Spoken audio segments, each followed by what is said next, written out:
जियो मंदिर के आगा हमें खार गे मैया ओई भगला के ओही पगला के सुन ले पुकार गे मैया ओई भगला के सुन ले पुकार गे मैया।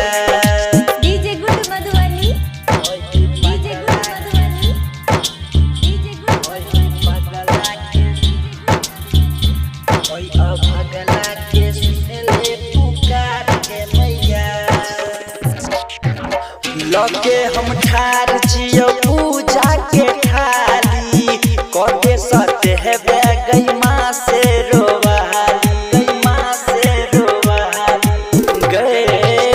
लगे हम ठार जियो पूजा के थाली कटे सते है गई माँ से रोवाली।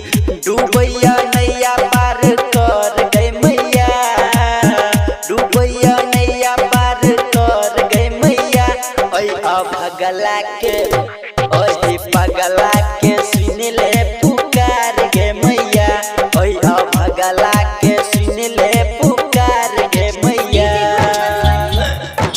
डीजे गुड मधुबनी पगला के डीजे गुड मधुबनी ओही पगला के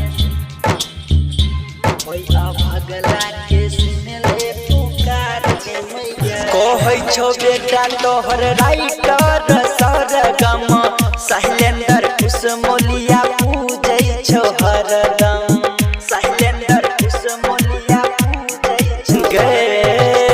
कहै छौ बेटा तोहर राइटर सरगम शैलेंद्र कुशमोलिया पूजै छौ हरदम।